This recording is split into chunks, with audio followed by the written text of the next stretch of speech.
Assalamualaikum. Jom belajar bersama Ustaz Irwan. Assalamualaikum, selamat belajar. Jangan lupa like YouTube Irwan Osman. Rasulullah, dalam siramu ku temu tulusnya cinta demi umatmu, berkorban jiwa sehingga ujung nyawa. Kau diutus atas nama kebenaran, dengan fasih lidah beri penjelasan. Assalamualaikum warahmatullahi ta'ala wabarakatuh. Bertemu lagi kita di dalam PDPR Pendidikan Islam tahun 6. InsyaAllah pada hari ini kita akan sama-sama menyelusuri sirah Rasulullah sallallahu alaihi wasallam di bawah tajuk Kewafatan Nabi Muhammad sallallahu alaihi wasallam, bidang sirah tahun 6. Pada akhir pembelajaran, murid-murid dapat menerangkan peristiwa sebelum kewafatan Rasulullah sallallahu alaihi wasallam. Kedua, menjelaskan peristiwa pada hari kewafatan Rasulullah sallallahu alaihi wasallam. Dan ketiga, menghuraikan reaksi beberapa orang sahabat tentang kewafatan Rasulullah sallallahu alaihi wasallam. Nabi Muhammad sallallahu alaihi wasallam bersabda kepada Muaz bin Jabal ketika beliau hendak berangkat ke Yaman, "Wahai Muaz, kemungkinan kamu tidak akan dapat bertemu lagi dengan aku selepas tahun ini. Semoga kamu akan melalui masjidku atau perkuburanku." Riwayat Ahmad. Tahukah kamu di mana letaknya maqam Nabi Muhammad sallallahu alaihi wasallam? Ya, makam Rasulullah sallallahu alaihi wasallam terletak di Masjid Nabawi di Madinah.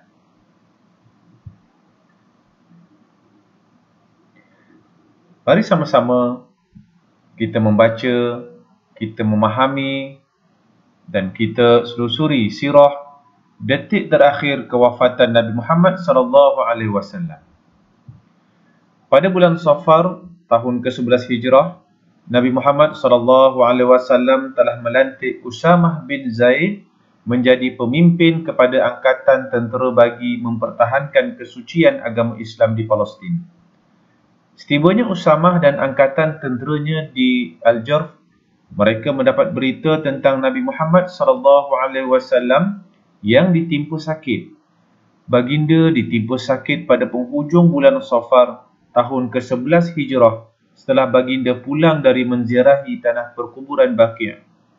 Baginda ditimpa sakit kepala dan demam yang teruk. Sakit baginda berterusan selama beberapa hari. Apabila keadaan semakin tenat, baginda meminta izin daripada para isteri baginda untuk berada di rumah Aisyah bintu Abu Bakar. Baginda dipapah oleh Ali bin Abi Thalib dan Al-Fadlu bin Abbas ketika berjalan menuju ke rumah Aisyah. Para sahabat sangat sedih melihat keadaan Rasulullah sallallahu alaihi wasallam yang sakit. Baginda tampil berucap di khalayak ramai dan membayangkan bahawa baginda akan wafat tidak lama lagi. Baginda juga meminta para sahabat daripada golongan Muhajirin agar berbuat baik dengan orang-orang Ansar. Walaupun baginda sakit, baginda tetap menunaikan solat berjamaah di masjid. Apabila keadaan Nabi semakin lemah, baginda meminta Abu Bakar As-Siddiq menjadi imam solat menggantikan baginda. Pada 12 Rabiul Awal, ketika para sahabat sedang menunaikan solat subuh berjamaah, baginda menyelak tirai pintu rumah Aisyah dan melihat ke arah mereka sambil tersenyum. Perbuatan Nabi disedari oleh orang ramai dan mereka gembira kerana menyangka baginda sudah sihat dan akan menjadi imam. Keadaan baginda semakin tenat. Baginda memanggil anaknya Fatimah, cucu-cucu dan para isteri baginda untuk memberikan pesanan. baginda meninggalkan pesanan berulang kali kepada umatnya agar memelihara solat. Ketika hampir sangat kewafatan Nabi, Abdul Rahman datang bertemu baginda dengan membawa kayu siwak. Baginda memberikan isyarat kepada Aisyah bahawa baginda hendak bersiwak. Pada ketika itu, baginda berada di pangkuan Aisyah. Sejurus kemudian, wafatlah baginda ketika berusia 63 tahun. Terusnya, mari sama-sama kita melihat, kita membaca dan kita memahami apakah reaksi para sahabat terhadap berita kewafatan Nabi Muhammad SAW. Suasana di Madinah diselubungi rasa pilu apabila berita kewafatan Nabi tersebar. Para sahabat sangat sedih dan berduka cita menerima berita kewafatan baginda Rasulullah SAW. Apabila mendengar berita tersebut, Abu Bakar bergegas ke rumah Aisyah dan masuk ke dalamnya tanpa berkata sepatah pun kepada orang ramai. Beliau melihat sendiri jenazah baginda Rasulullah SAW lalu menangis kesedihan atas pemergian Nabi Muhammad SAW yang dikasihinya. Beliau mencium wajah baginda lalu keluar menemui para sahabat dan mengesahkan berita kewafatan Nabi Muhammad SAW. Abu Bakar menenangkan Umar yang kelihatan begitu terperanjat dan sukar mempercayai berita kewafatan Nabi Muhammad SAW. Kemudian Abu Bakar berucap kepada kaum muslimin, barang siapa yang menyembah Muhammad, sesungguhnya Muhammad telah wafat. Dan barang siapa menyembah Allah, sesungguhnya Allah Maha Hidup. Kemudian beliau membacakan surah Ali Imran ayat ke-144. A'udzu billahi minasyaitonir rajim. Wa ma Muhammadun illa rasulun qad khalat min qablihi ar-rusul. أفإن مات أو قتل انقلبتم على أعقابكم ومن ينقلب على عقبيه فلن يضر الله شيئا وسيجزي الله الشاكرين.